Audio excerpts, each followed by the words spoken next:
하나님께서 우리에게 주시는 말씀 보도록 하겠습니다. 마태복음 8장 23절에서 27절까지 보겠습니다. 마태복음 8장 23절에서 27절입니다.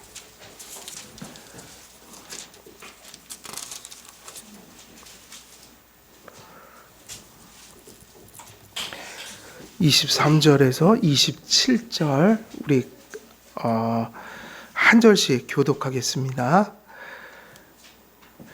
23절에서 27절. 배에 오르심에 제자들이 따랐더니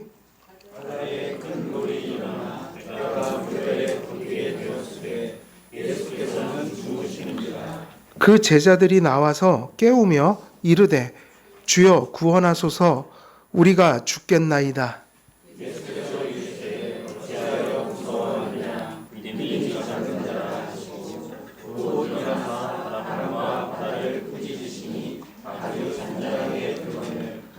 그 사람들이 놀랍게 여겨 이르되 이 이가 어떠한 사람이기에 바람과 바다도 순종하는가 하더라. 아멘.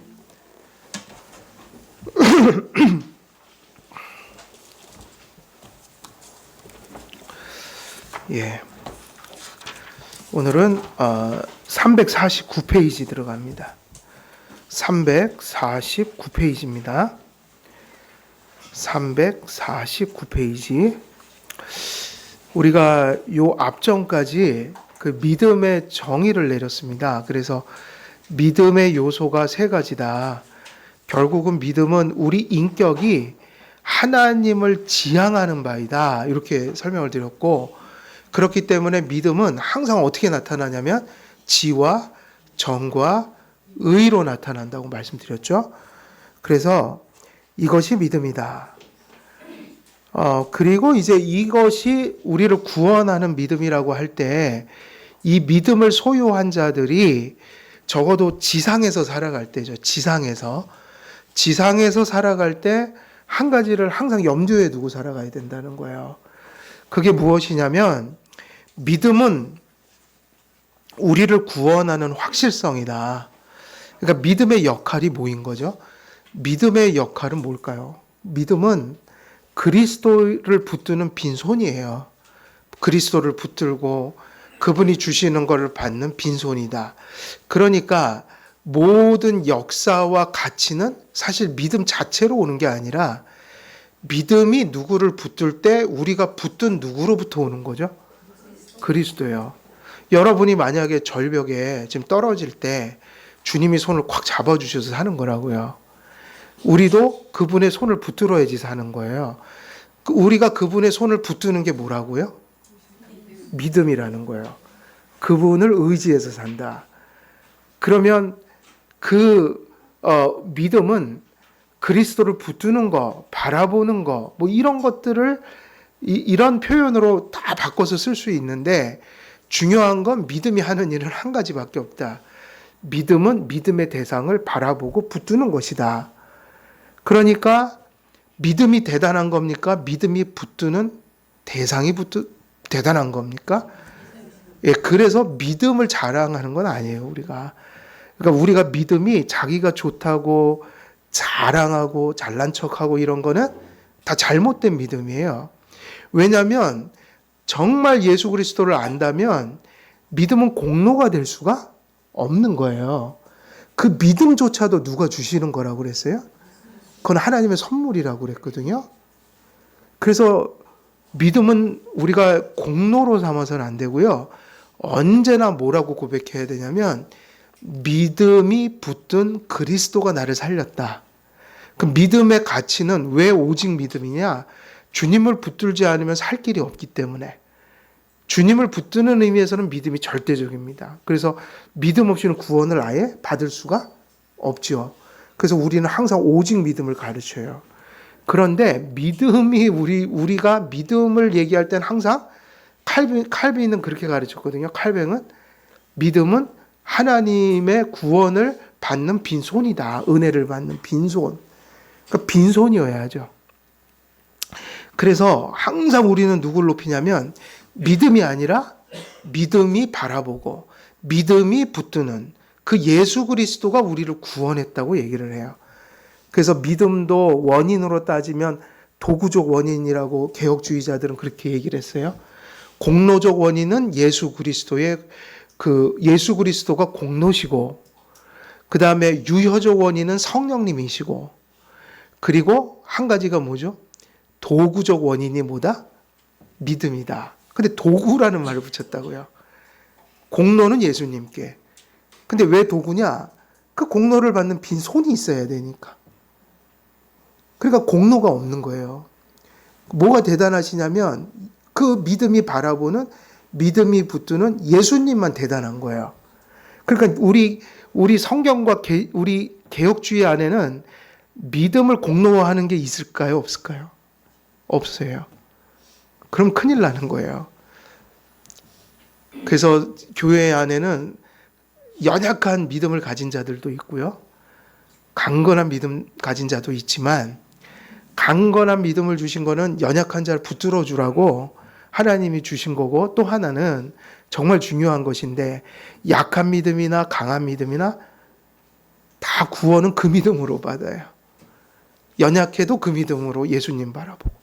그러니까 연약한 믿음을 가진 자를 통해서도 하나님은 일을 하셔야 안 하셔요? 하십니다.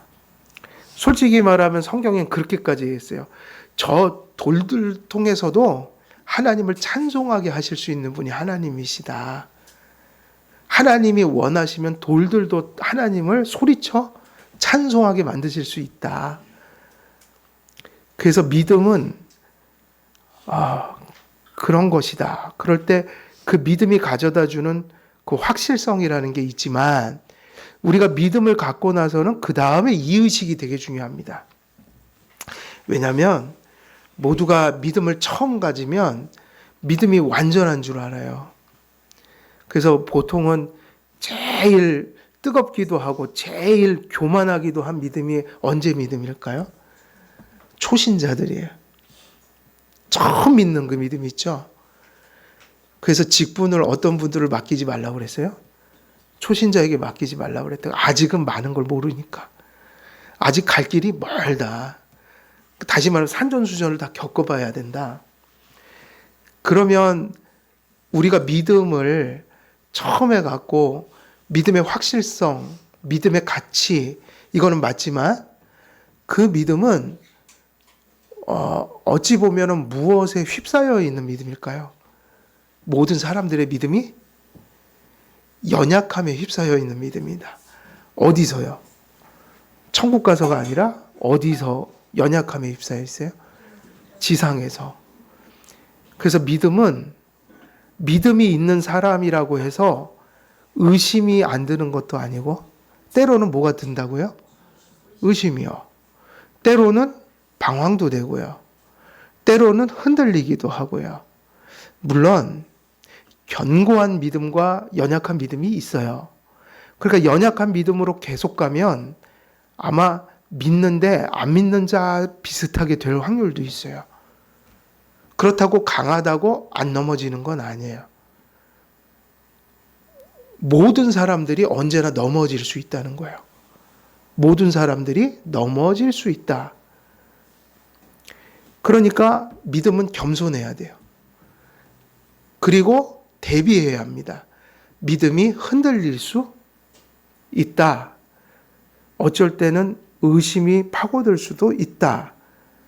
그러면 이게 연약한 사람은 연약한 상태로 놔두면 계속 연약해지잖아요.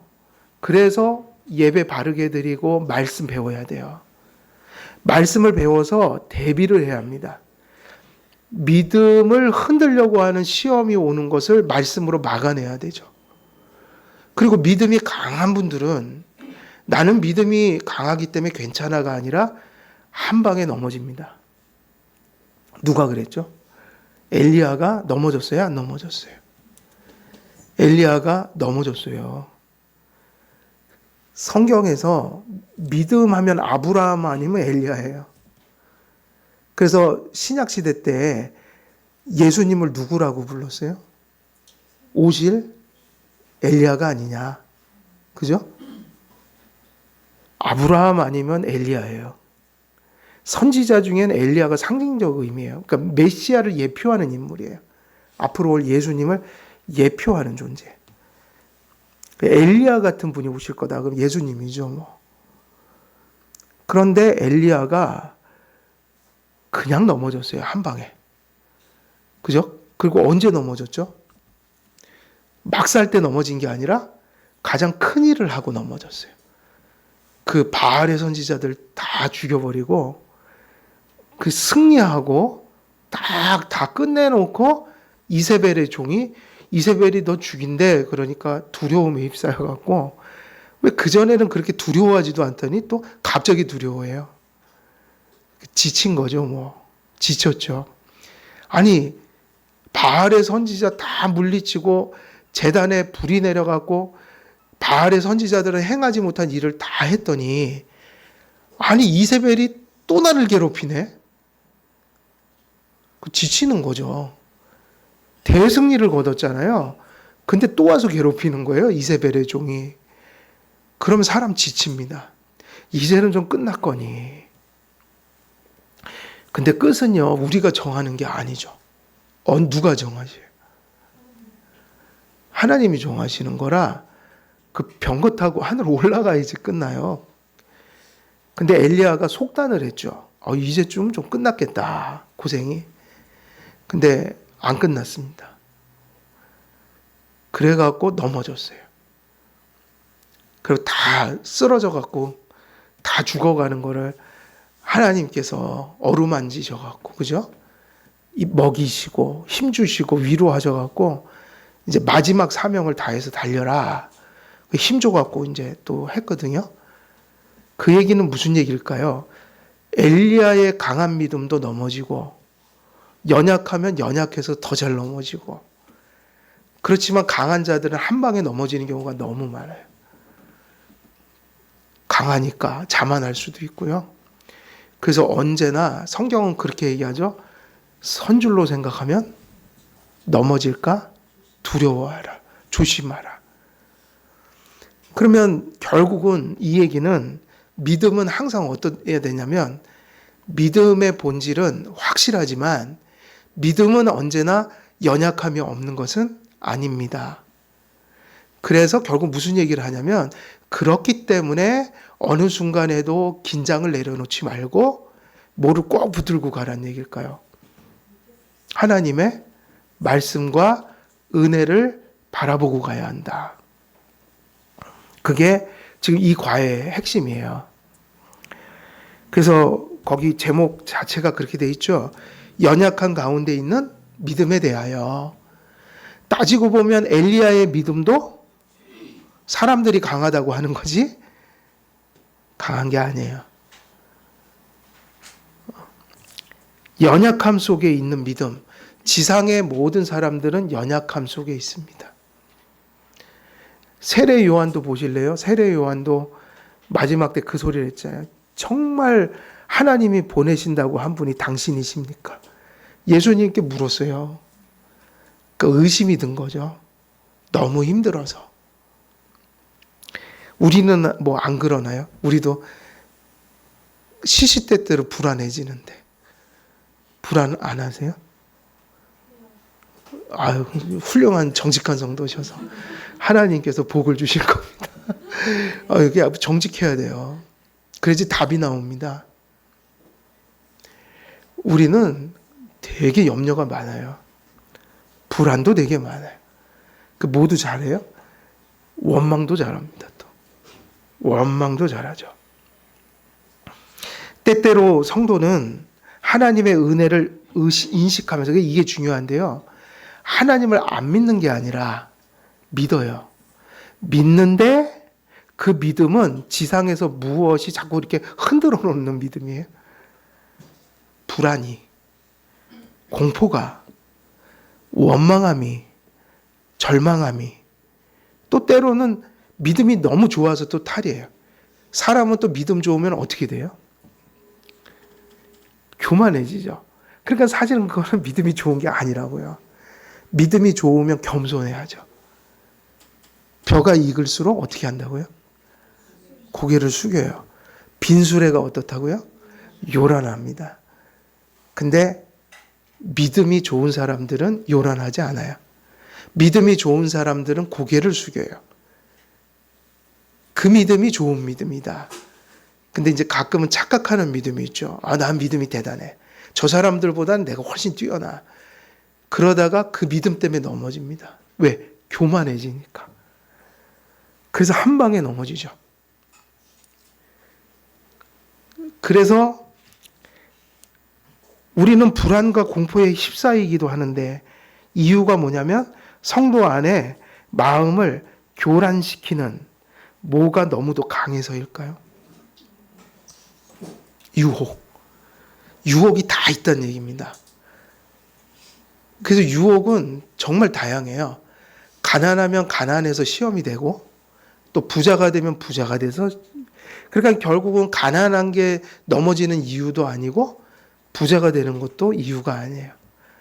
가난을 잘못 맞이하면 신앙이 무너지고 내게 부함이 올 때 잘못 맞이하면 넘어지니까. 내가 빈궁해졌다는 게 잘못된 것도 아니고 또 빈궁해졌다는 게 위기가 될 수도 있어요. 또 반대로 부자가 됐다는 게 죄는 아니지만 그 사람에게 돈이 많이 생기는 바람에 이상의 예전에 하지 않았던 이상한 나쁜 마음을 품는 사람도 있단 말이에요. 그러니까 항상 잘 돼도 문제요, 안 돼도 문제다. 저는 제 인생도 돌아보거나 사람들이 사는 걸 보면 참 재밌다는 생각이 들어요. 어쩔 때는 막 없다고 막 힘들다고 막 그래요. 근데 실제로 나중에 보면 잘 되면 더 못 살아요. 믿음 생활을. 잘 돼갖고 믿음 생활 안 하더라고요. 그때는 그런 마음이 있는 거죠. 아, 저분이 지금 힘들어서 넘어지면 어떡하지? 근데 잘 됩니다. 나중에 또 시간 되면. 그럼 잘 되면 잘 살까요? 이제 얻을 건 얻었거든요. 그러니까 신앙생활 잘 안 해요. 그러면 안 돼요. 있든 없든 있으면 있어서 내가 믿음 지켜야 되고 없으면 없어서 지켜야 될 게 있단 말이에요. 그러니까 항상 그런 건 없어요. 주님을 바라봐야지 잘 되지 세상에서 겪는 게 꼭 좋다고 다 좋은 것도 아니고 그게 좀 어렵다고 그렇다고 내 인생이 죽는 것도 아니에요.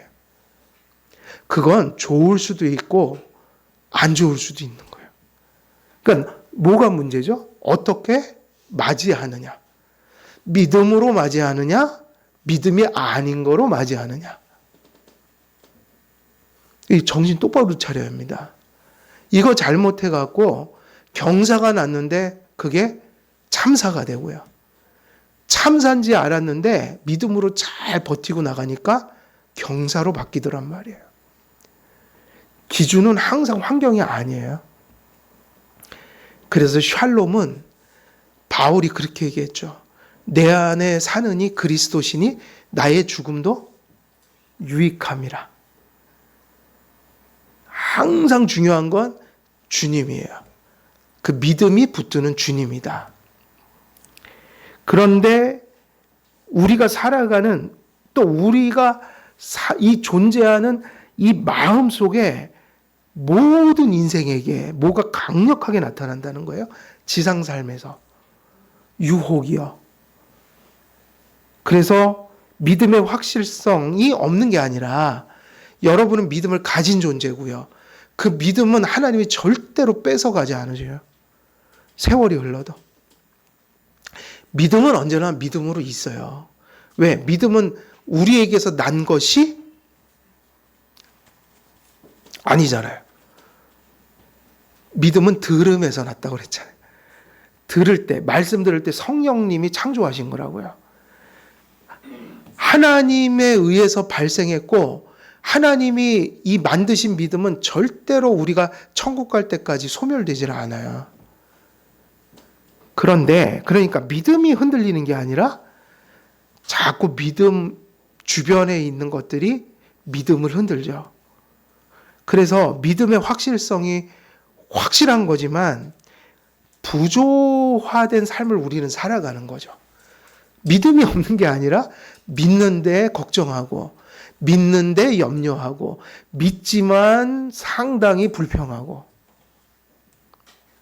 이것이 항상 같이 있다는 거예요. 어떤 사람들은 계속 그래요. 연약한 채로 계속 말씀을 배우지 않아요.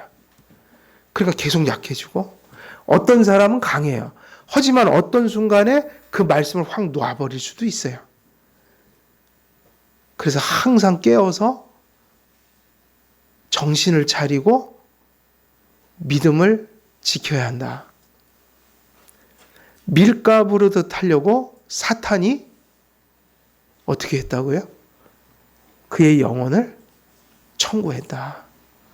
그래서 베드로가 넘어졌잖아요. 베드로가 믿음이 있었나요? 없었나요?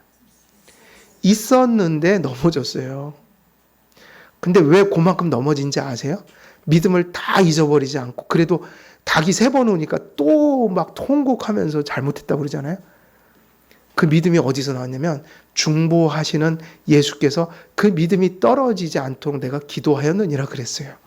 그가 죄 짓기 전에 이미 아시고 그 믿음이 떨어지지 않기를 기도하셨다. 그래서 정상적인 예배 생활을 해야 되고요. 배울 말씀을 배워야 되고요. 그 말씀 붙들고 기도하면서 믿는 사람답게 살아가게 해주세요라고 기도해야지 그나마 우리 안에 있는 믿음이 뭔가 그런 유혹들 속에서 분별하고 이겨내고 또 나가고 자라가고 이게 가능하다. 근데 만일 우리가 하나님 말씀 붙드는 거에 게으르잖아요. 예배도 드리다 말다. 이러면 오늘 말씀 그대로예요. 믿음이 없는 게 아니라 믿음이 있어도 거의 불신자처럼 살게 돼요. 여러분 그런 거 보시지 않았어요? 믿는데 거의 불신자인 사람들. 그 믿음이 없지 않습니다. 다 보면 믿음이 있어요. 근데 이렇게까지 그게 비극적인 거예요. 사람들이 볼 때 믿음이 연약해서 그런데 믿음이 없어서 저런가? 예수님 안 믿는 사람인가? 이 정도까지 의심하게 만든단 말이에요. 하나님하고 바른 관계를 지속하지 못하는데 하나님의 은혜를 기대할 수 있나요? 여러분 이 땅에서 영적인 생활뿐만이 아니라 내 직업, 내 가정 모든 것들이 사실은 그런 현실적인 삶도 누가 붙들어 주셔야지 사는 거죠. 하나님. 근데 하나님을 저버리고 세상에서 아무리 성공한다 할지라도 성공은 할 수 있다 이거예요. 근데 제가 항상 하는 얘기 있죠. 성공이 하나님 앞에 바르게 서지 못하면 그 성공이 아니다라는 걸 깨달아야 돼요.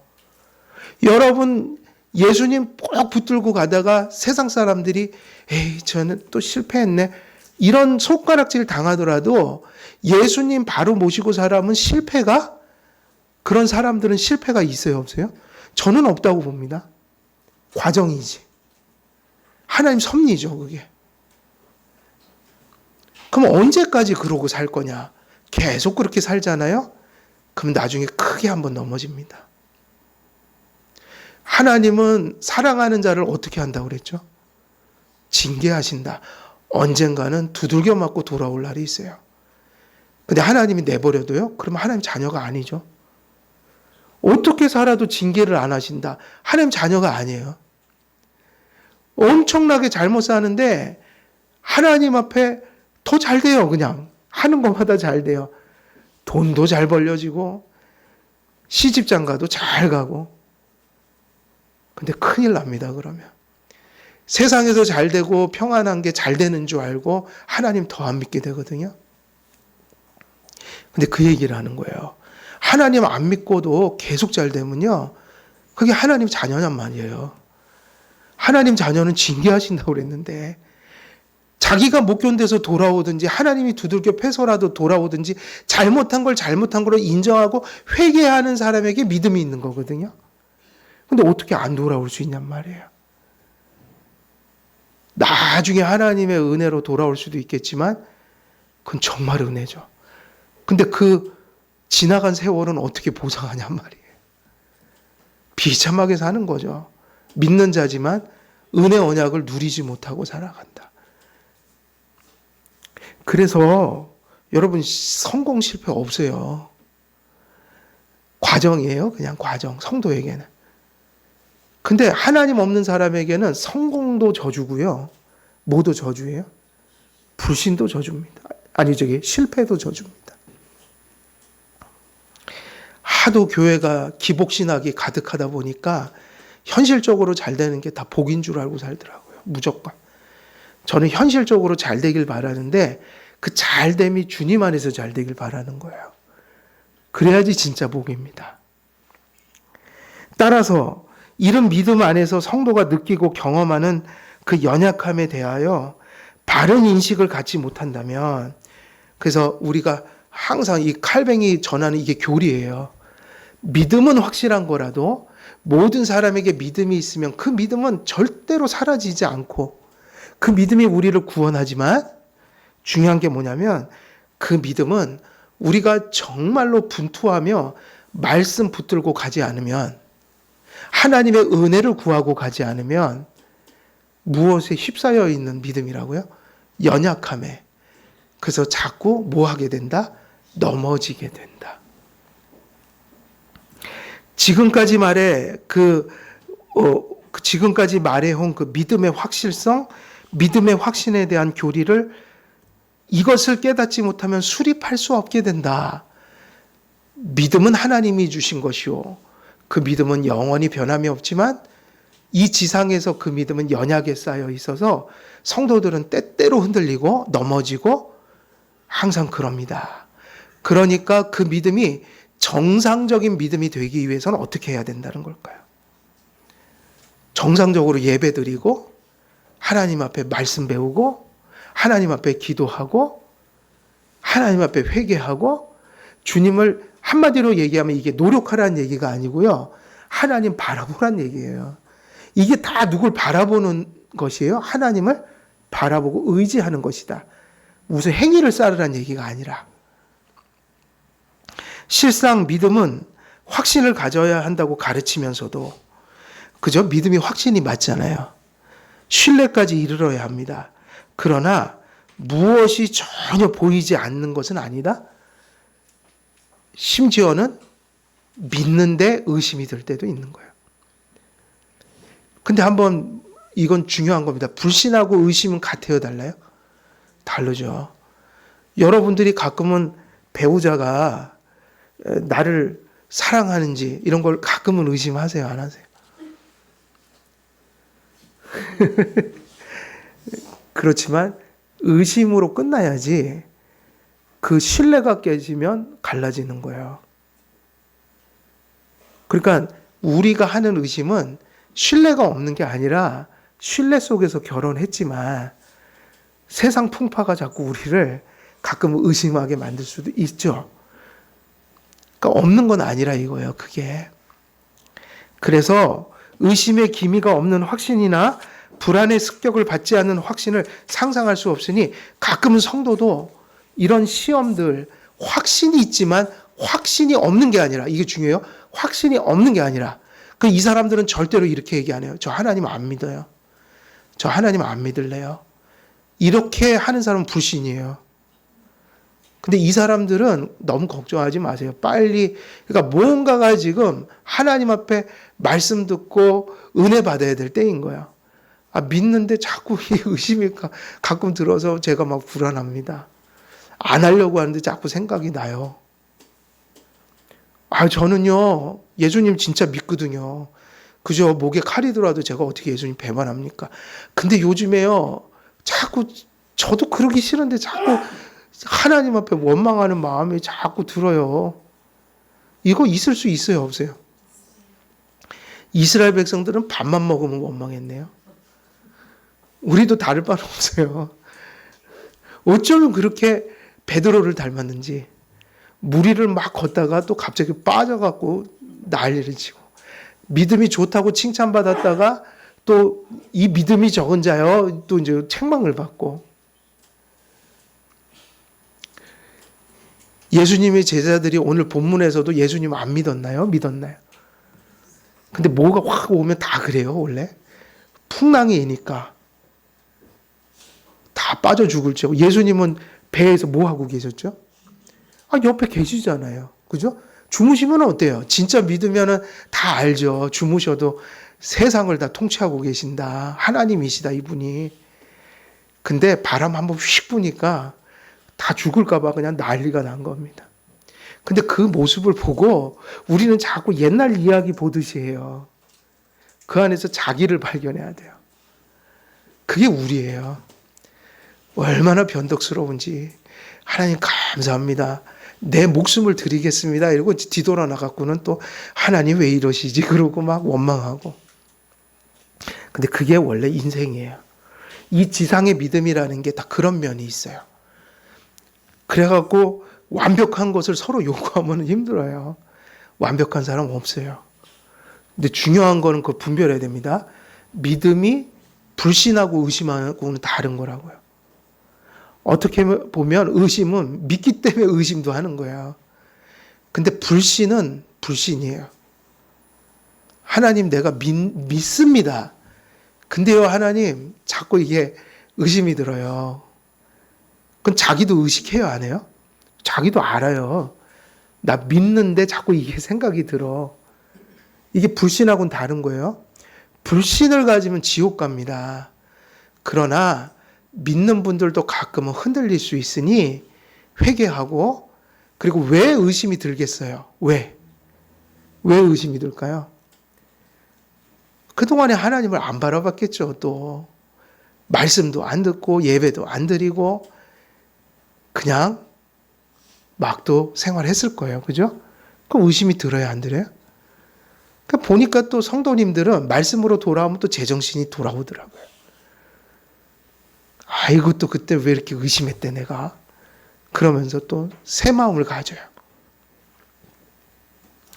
비록 우리가 무지에 둘러싸여 있긴 하지만 우리가 하나님을 아는 지식으로 조명된 마음은 하나님의 뜻을 아는 확실한 지식을 즐길 수 있다. 이 얘기가 상당히 중요한데 아까 출발점이 뭐였죠? 여기서 얘기하는 의심, 불안, 불평은 믿음이 있는 자에게 한 거예요? 없는 자에게 한 거예요? 있죠? 그러니까 이 얘기를 합니다. 결국 이런 믿음을 가졌는데 잠시 흔들리는 이 유혹은 결국 성도들은 결국 또 무엇으로 이겨낼 수 있느냐? 그가 지금까지 들은 말씀으로밖에는 그걸 못 이겨내요. 그래서 평소 때 그 말씀을 왜 배우지? 지금 들어도 지금 나하고 별 상관없지만 어느 순간엔 그것 때문에 삽니다. 왜 그러냐면은 결국 흔들릴 때 무엇이 우리를 제자리로 돌려놓냐면 기준이 있잖아요. 돌아갈 표대가 있어야 된다고요. 등대라는 게 뭐죠? 배들이 깜깜한 데서 막 가다가 지 백길을 찾으라고 빛을 비춰주잖아요. 사람이 방황을 할 수는 있어요. 근데 믿는 사람과 안 믿는 사람의 특징은 안 믿는 사람은 그냥 암흑이에요. 근데 믿는 사람은 이것이 불신이 아니란 이유가 하나님 말씀을 들으면 또 다시 돌아와요. 왜 그러냐? 여기 지금 그대로 얘기하잖아요. 우리가 비록 완전한 하나님의 지식을 갖지는 못했지만 어디까지 알든 우리가 들은 그 말씀, 하나님을 아는 지식으로 성령님이 우리를 깨우쳐 주시고 조명하실 때 우리 마음은 하나님의 뜻을 아는 확실한 지식을 즐길 수 있다. 이 얘기는 방황하다가도 다시 돌아갈 길이 있고 표대가 보인다. 그래서 삶이 다 그런 거죠. 심지어는 일주일 동안 살다가 일주일 동안도 다시 주일 같은 그런 마음은 아니어도 그죠? 또 교회 와서 은혜 받고 또 그 길이네 저 길이네 또 일주일 동안은 좀 힘들었는데 또 힘을 얻어서 혹은 다시 회개하면서 다시 정신 차리고 또 일주일 살자. 이게 주일을 하나님이 정하신 이유는 다른 이유가 아니라 이것 때문이라고요. 성도는 6일 노동하고 7일 날은 반드시 말씀 듣고 돌아가야 돼요. 왜? 하나님 앞에 이런 불신과 의심과 방황과 이러한 모든 것들이 사실은 무엇으로만 해소되냐면 하나님의 지식이 성령님의 조명으로 과거에 들었던 것이든 지금 다시 듣는 것이든 그것으로 그 사람을 깨우신다는 얘기예요. 믿음이 확실히 있는데 있는 믿음을 흔드는 유혹들은 말씀의 검으로밖에는 쫓아낼 수가 없어요. 결국은 하나님 아는 지식으로만 그 잠들어 있는 상태를 헤어나올 수 있다. 왜냐하면 이 지식이 믿음의 첫 번째 부분이자 가장 중요한 부분을 이루기 때문입니다. 우리 안에 짙은 어둠이 존재하지만 아주 작은 한 줄기의 하나님의 자비의 빛이 우리에게 비추이면 우리 속에 더할 나위 없이 견고한 평정이 임합니다.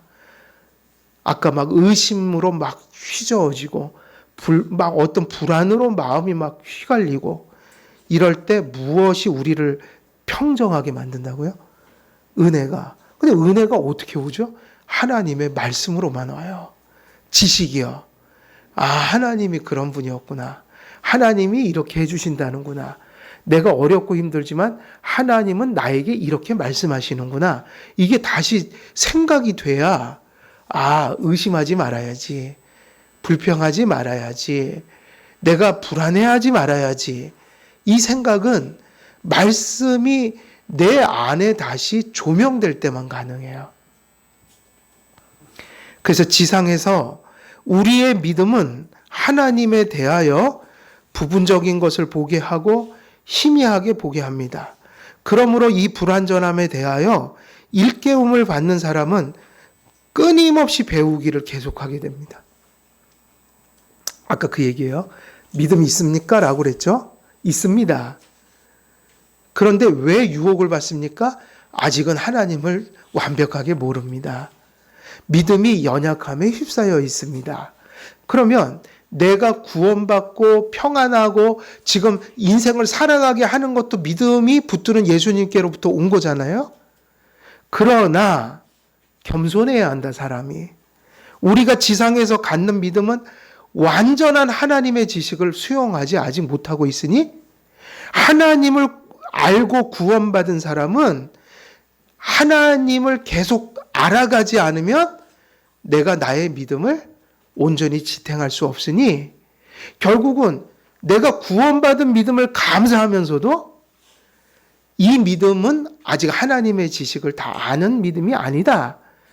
그러니까 정말 구원받고 구원의 기쁨을 느껴본 사람이 또 여전히 끊임없이 뭘 배워가려고 해요?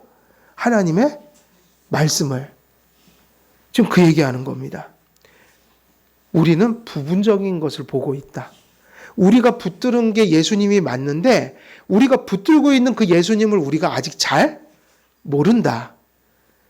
그러면 우리가 이 믿음으로 구원받는 게 맞지만 이 믿음을 우리가 잘 견고하게 말씀으로 지키지 못하면 우리는 큰 시험에 빠질 수도 있으니까 우리는 주님 주신 믿음으로 이제 더 어떻게 해야지라고 하는 거예요. 하나님을 더 알아가야지. 우리의 부패와 한계로 무한한 것을 이해할 수가 없으나 하나님의 말씀이 얼마나 절실한 거냐면 하나님의 말씀의 능력은 아주 작은 한 방울의 믿음이라도 아무 오류 없이 확실하고 진실하게 맛보게 될 때 복음을 통하여 수건을 벗은 얼굴로 하나님의 영광을 보게 되어 친히 그와 같은 형상으로 변화되게 만드는 근원이 된다. 여러분 이게 왜요? 한 페이지 넘겨서 지금 하고 계세요. 한 페이지? 350페이지 하셔야 되는데 352페이지 하고 그렇군요. 어디까지 읽었죠 아까? 여기 실상 믿음은 확신을 가져야 한다고 하면서도 의심의 기미가 보인다. 그래서 근데 같은 얘기예요. 의심과 끊임없이 시간 다 돼버렸네요. 그래서 의심과 끊임없이 10분 늦게 했으니까 조금 더 할게요. 의심과 끊임없이 투쟁하는 가운데 존재합니다. 그 얘기가 그 얘기죠. 그래서 성도는 늘 괴로운 일을 당하나 하나님의 은혜 가운데 품게 된 확실한 확신으로부터 아주 멀리 떨어지거나 분리되지 않습니다. 성도의 확신은 늘 고요함 가운데 있는 것이 아니라 이게 중요하죠. 항상 믿음이 있는데 그게 무엇 가운데 존재한다는 거예요? 험난한 풍랑 가운데 존재합니다. 시편을 보십시오. 구원받는 믿음의 그 확신을 가졌던 다윗이 얼마나 자주 지속적으로 번뇌하고 하나님 앞에 불평을 쏟아내었는지. 그래 요거 중요하니까 그거 되게 중요합니다. 불신하고 의심은 구별해야 돼요. 불신은 불신이에요. 허나 믿음을 가졌을 때 그 믿음은 흔들릴 수 있는 믿음입니다.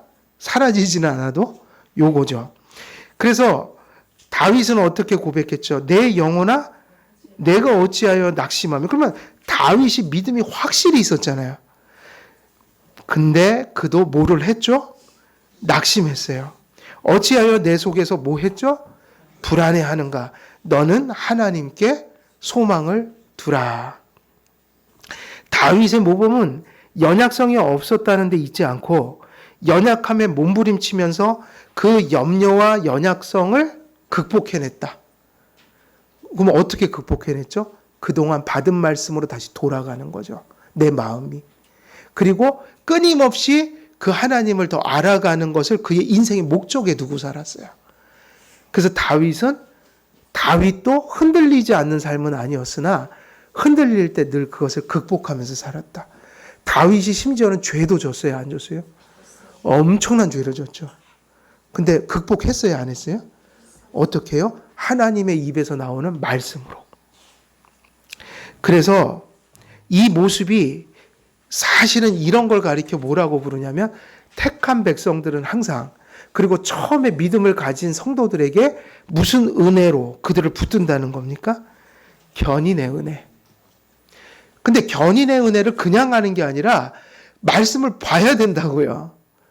그리고 예배를 드려야 된다고요. 그걸 은혜의 뭐라고 그러죠? 수단. 하나님이 말씀 보게 하셔서 말씀을 듣게 하셔서 그 말씀 들을 때 성령님이 역사하셔서 그래서 그것을 하나님이 은혜와 견인을 그렇게 끌고 가려고 교회를 세우신 거예요. 하나님께서는 우리가 싸울 때 이렇게 격려하십니다. 너는 여호와를 기다릴지어다. 강하고 담대하며 여호와를 기다릴지어다.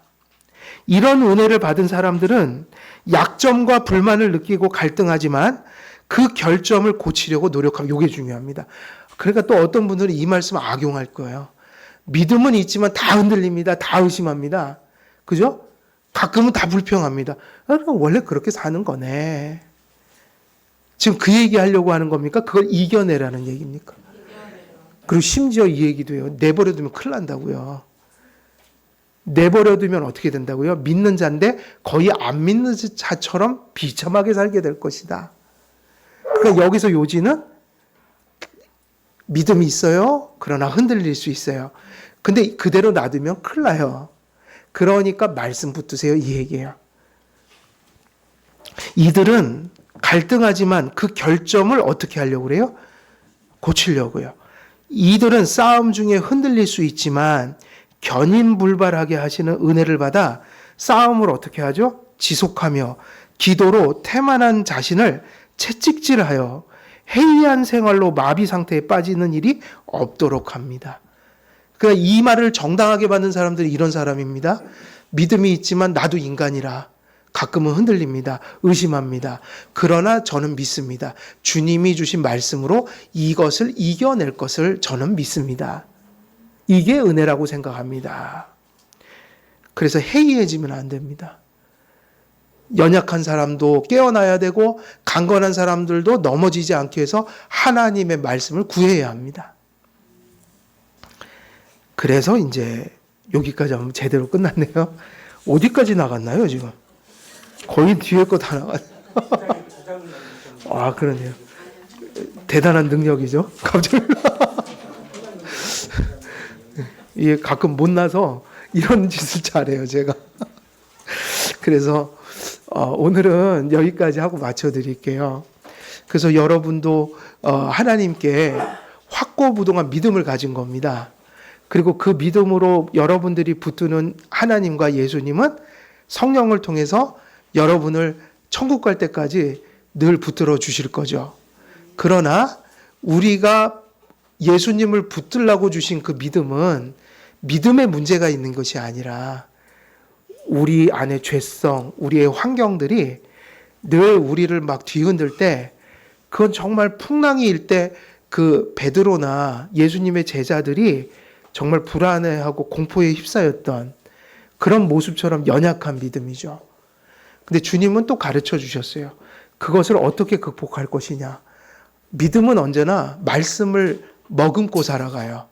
하나님의 말씀을 다시 기억하고 붙들고 기도하면 그 말씀이 검이 되고 방패가 돼서 그 우리를 흔드는 모든 요소들을 또다시 평정해 주시고, 그래서 풍랑이 일 때 잔잔하라 그러니 바다가 잔잔해졌고, 이 모든 이러한 일들이 지금 우리에게 믿음 속에 말씀을 통해 일어나고 있는 일들이다. 그래서 가끔은 성공이니 실패니 세상 사람들이 하지만 여러분에게 뭐는 없어요? 실패는 없습니다. 그래서 무엇을 맞이하든 믿음으로 잘 맞이하시고, 그 맞이하기 위해서 믿음이 강건해야 되니까 말씀을 늘 믿음에 공급하는 그런 삶으로 준비하면서 사는, 또 대비하면서 사는, 그래서 잘 대처하면서 사는 그런 여러분의 믿음 되시기를 우리 주 예수 그리스도의 이름으로 간절히 또 기원드립니다. 살아계신 하나님 아버지, 우리에게 정금보다 귀한 믿음을 주시니 감사를 드립니다. 그 믿음으로 구원을 받고 또 오늘도 우리는 그 믿음으로 예수님을 붙들고 살아갑니다. 그러나 우리는 또한 연약에 쌓여 있음을 다시 한번 고백드립니다. 우리의 믿음을 흔들 때마다 하나님의 말씀을 붙들고 기억하며 우리가 다시 한번 평정한 모습으로 하나님을 붙들고 또 자라가며 그 하나님 나라로 향할 수 있도록 우리 한길교회의 모든 성도님들 붙들어 주시고 또 모든 성도님들에게 큰 능력으로 함께하여 주옵소서. 감사드리오며 우리 주 예수 그리스도의 이름으로 기도드리옵나이다. 아멘.